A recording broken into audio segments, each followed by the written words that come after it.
You know, finishing up with Lew Rockwell, the last points he was making were about Afghanistan and Iraq, and we're about to be, we're running up on the 8th anniversary of the occupation of Afghanistan. We went in there in October, really cleaned things up pretty quickly, but now the insurgents are back, and that's the main focus, and we're redistributing forces from Iraq into Afghanistan. And meanwhile, in 2006, the Democrats were supposed to save us when they became the majority in the House, and they were going to get us out of the war, and Nancy Pelosi said, nope, and we're not going to go after war crimes either. And she's just a big figurehead for the whole party at this point and for the war. The Barack Obama administration comes in, and they backtrack on their plans. Oh, we'll be out in 18 months, we promise. Now he's officially saying, all combat troops will be out by the end of December 2011, but we're still going to have 50,000 non-combat troops in Iraq right around the time of an election year. Give me a break. I mean, talk about Orwellian speak. And then he says, we're going to shut down Guantanamo Bay. But it doesn't happen. They can't find the funding. Well, we just passed another bill for $83 billion for this war in the Middle East. They can't find the funding to close down Guantanamo Bay. I mean, where do you see the Middle East situation going in the next few months? Well, I think it's very frightening, and I think Barack Obama is potentially more of a militarist and more of a warmonger than even George Bush, if only because he may feel he has to prove more because of what people thought might be his pro-peace agenda. I must say I was fooled early on. I thought maybe he was a guy who was actually going to be less belligerent, but of course it's not true. So yeah, the so-called insurgents are doing better in Afghanistan. And, who are these insurgents? These are Afghanis who don't like the idea of a bunch of foreigners occupying their country. Now, isn't that a crazy, wacko business that somebody might feel that way? So, of course, we're supposed to demonize and hate the guts of anybody who doesn't want to be ruled by the U.S. I don't want to be ruled by the U.S. I just as soon see them out of this country, and I certainly don't want to see them attacking people in other countries. But they're stepping up the wars, and there's some very alarming rhetoric being used against Iran. If Iran wants an atomic bomb, and there's no evidence that they're doing anything to produce one, according to the International Atomic Energy Agency and all the people who inspect them, there's no evidence. If they want a bomb, why would they want a bomb? They would not want a bomb to bomb Israel or the U.S. or anybody else. They would want a bomb to protect themselves from being bombed. Because, of course, the U.S. and Israel are threatening them constantly. We're going to kill you. We're going to bomb you. This, by the way, against international law to threaten war like this against another country. Anyway, we're going to kill you. We're going to kill you. We're going to kill you. We're going to kill you. And I guess there are a lot of people who actually want to kill everybody in Iran. This is a great ancient civilization. These are wonderful people. They're being demonized, as, of course, any people who the U.S. plans to mass murder always have to be demonized. They're great people. They never did anything to us. They never, they haven't hurt any neighbor for 1,000 years or whatever. So to be committing an act of aggression, we have to remember this is the first crime that was charged at the Nuremberg trials against Germany. The first international crime was launching an aggressive war. It is the Nuremberg trials felt this was the worst thing the Nazis did. Maybe it wasn't the worst thing, but it certainly made possible all the worst things that they did. The atmosphere of war and totalitarianism that comes with total war, the total state, and that seems to be the direction that we, the once the land of the free, are headed in. So I think it's very alarming that they may plan to bomb Iran and kill who knows how many people. This, by the way, is an act of murder. It doesn't matter that you're in a government uniform or that you're in a government house in Washington, D.C. If you push the button and kill people, you are a murderer. I have to agree with you. You are a murderer if you're killing innocent people, if you're torturing people in these camps, as all the reports show. Thank you so much, Lew Rockwell. We'll be back after this. It's The Alex Jones Show. Final hour of The Alex Jones Show. I am Jason Burmis, sitting in for Alex.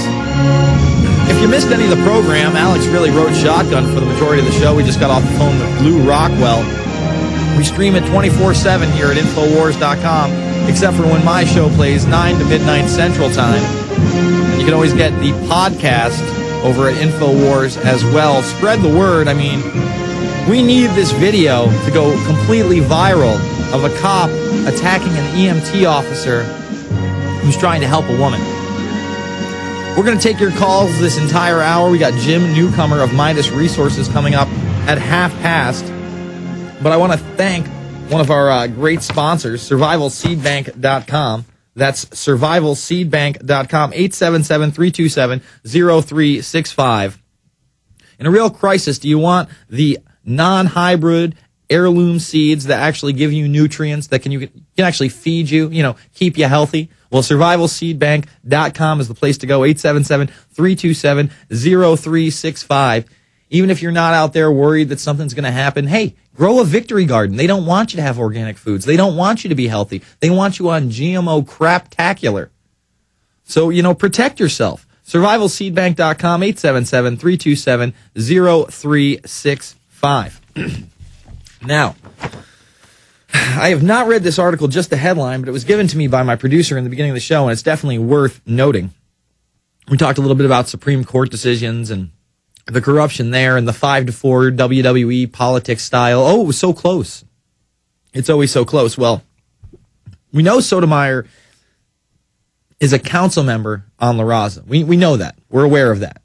Okay? We know she's already really a reverse racist. And they're calling it a reverse racist in the media because they love to drum up controversy between Newt Gingrich and whoever. Newt Gingrich, the fake Christian who likes to go to the Bohemian Grove Club and act like he's a conservative when he's anything but.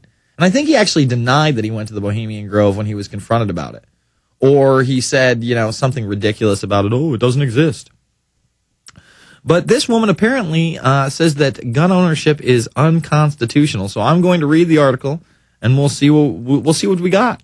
President Obama has made a bold choice to replace Supreme Court Justice David Souter with Appeals Court Justice Sonia Sotomayor. Ms. Sotomayor, if confirmed, will be the first Hispanic justice and would be only the third woman on the court. Sotomayor's resume is impressive, including a 1993 ruling in favor of a homeless man beaten by NYPD officers and her landmark decision in 2002 regarding terrorism suspects. In that case, she determined that suspects captured on the battlefield must receive all rights afforded to American citizens under the Constitution. Her controversial decision was later overturned by an appellate court, but still influenced current policy.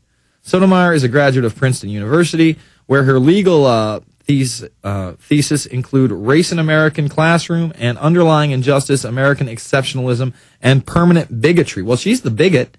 She's the one saying that for some reason her ethnicity is going to make her more often than not have a better decision than a white man. I mean, what does that even mean? How do you know? Again, base your decisions on the content of somebody's character, not the color of their skin, not their religious beliefs, the content of their character, whether they believe in the Constitution and Bill of Rights, especially for this job. And deadly obsession, American gun culture. In this text, the student Sotomayor explained that the Second Amendment to the Constitution did not actually afford individual citizens the right to bear arms, but only duly conferred organizations like the military. No, that's not correct, ma'am. Instead of making guns illegal, she argues that they have been illegal for individuals to own since the passing of the Bill of Rights. Wow.